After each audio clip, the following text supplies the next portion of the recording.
The reason I'm doing this little video, this is part of the sorry, I beg your pardon, this is part of the R2 build. I found a company that's going to laser cut some alley parts for R2's frame, and this is them arriving. So I'll do a little unboxing, and you can see, I hope these are going to be good.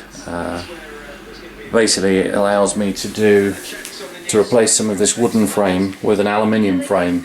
Decided some time ago I'm going to slow the project down, and I'm going to do more alley, like the legs, because they're just beautiful quality.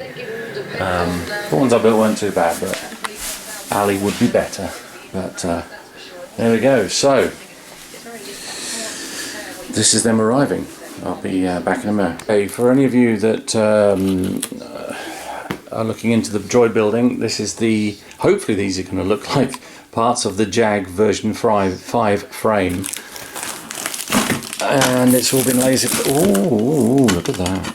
Hey, that's not bad. Well, there we go. So I've got my slots for the arms to go through and move. It will need some further machining, unfortunately. But they did warn me about that. This company basically had just cutting technology. Oh, look at that. That's the plate for the batteries. Leg interlock plates. So I think those sit there so you can basically use them to lock the legs into position.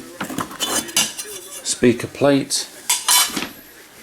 And there's all my bits and pieces. There's a bit of cleanup to do. But hey, this isn't bad, guys. This isn't bad. I'm quite pleased with this. Oh, they've done some of the cleanup for me already. What a result. What a result. Those should be for the arms. I don't know, the arm supports. I'll have to look at some of these and perhaps label them up.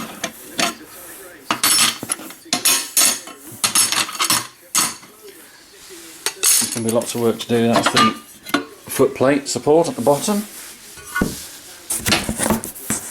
and that's the base. Most of the holes are there. That's good. That's good. They did say, to be fair, there was some of the bits and pieces they won't be able to do because they're not a machining company. They just cut, basically. But yeah, that's looking good. So that's the base plate. And that's the top.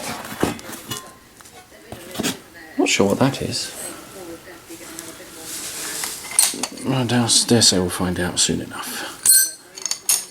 So, what a day. I've got a lot going on. I've got the Falcon build going on, I've got the Voyager build going on, and I've now got these for R2. So anyway, that's it. Let's just hope everything's going to fit nicely. And we'll see. Anyway, I just thought I'd show you. This company is called Cutting Technologies. I think it's cuttech.co.uk. I've got to get the uprights done and a little bit of additional machining done, obviously, because some of these are going to need, for example, yeah, the holes.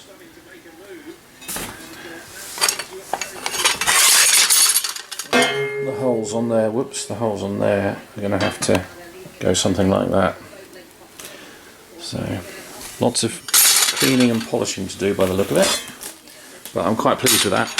So let's just see how we go in future. Hopefully it'll give me the ability to replace that wooden frame with an aluminium one. Anyway, that's it for now, folks, and I'll see you soon.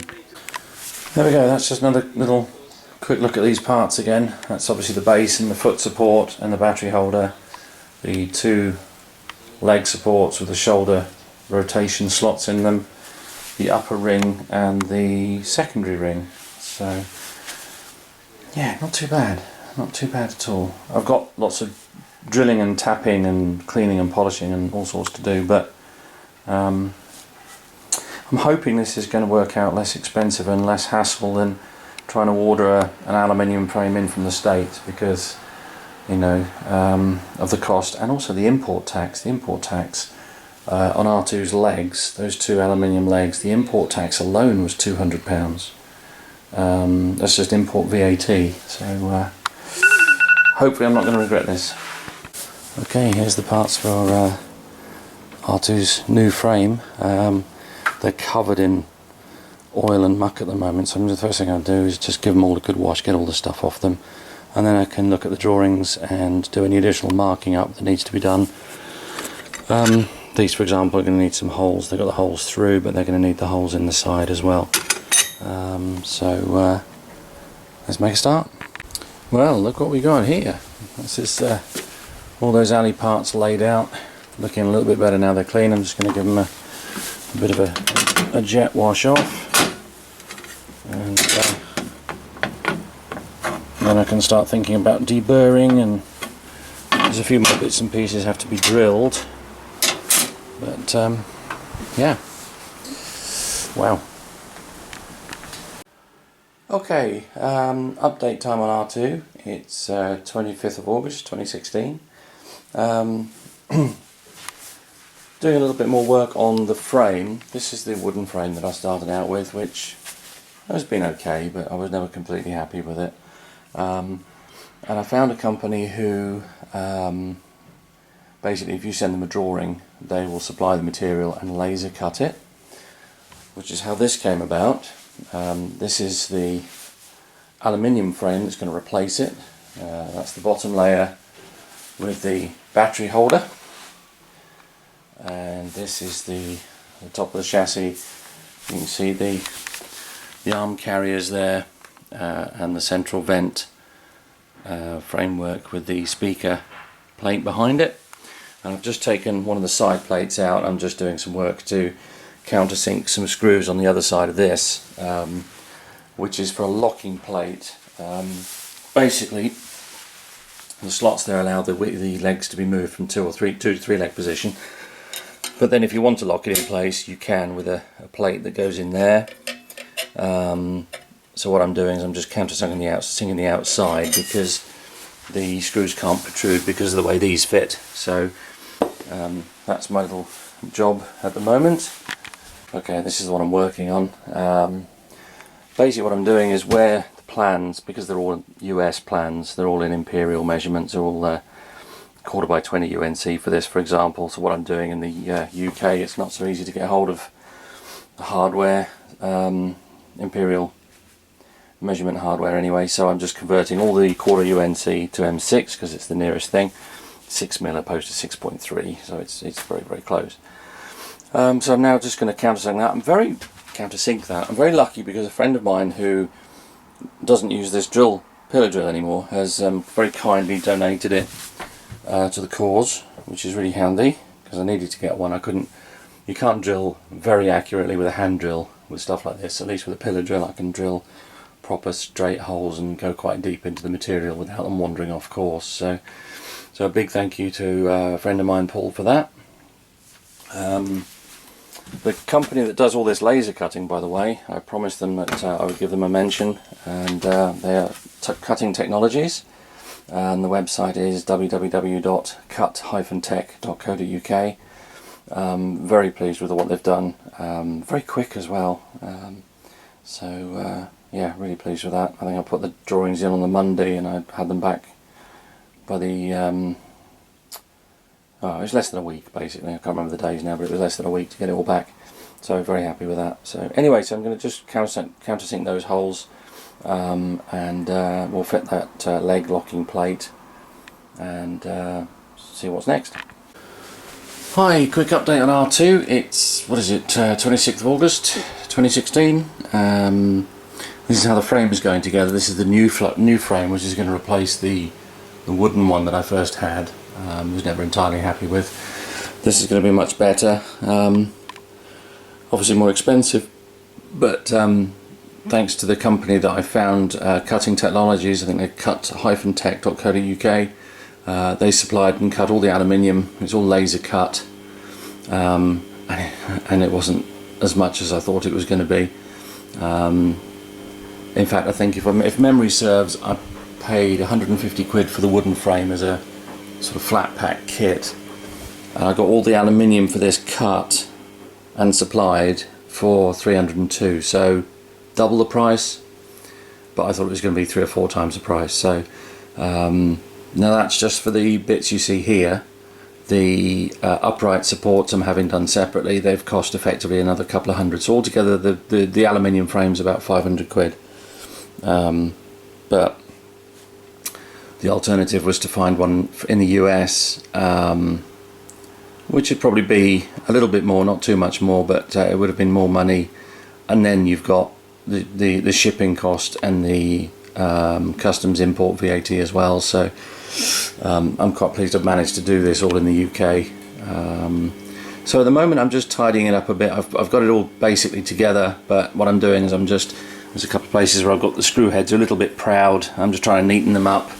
I've replaced the screws that were in here with little cap heads, and I'm just now going through and just sitting up a little bit. So I'm just trying to get them like these two, nice and flush, and then the rocker bearing will sit flatter, and you know, the more flat and nicely fitted the rocker bearing is, the smoother it seems to rotate. So it all helps.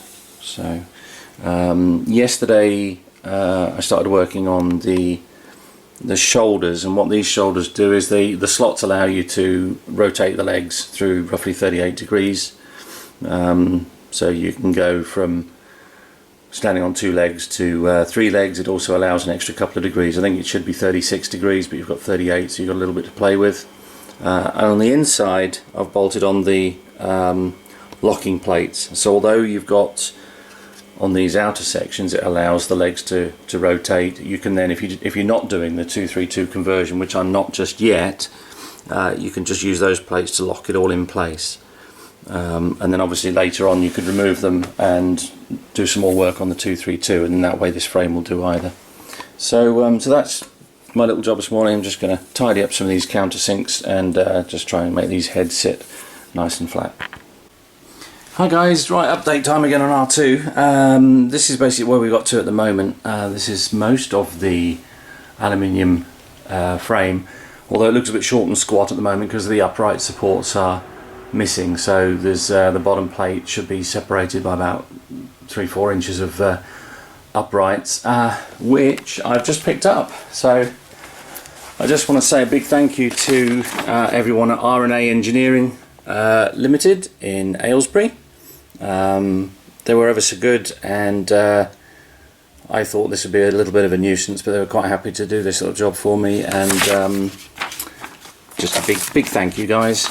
This is great. So this is all my supports for the base of R2. I think those are the battery supports as well. So I'll get them all unwrapped, and then I'll show you where they're going to go and how it's all going to work. Okay, right, so this is the final fitting together of the frame. We've got the uprights, we've got all the discs and everything cut. So this is the sort of final assembly. I'm having to modify some hardware.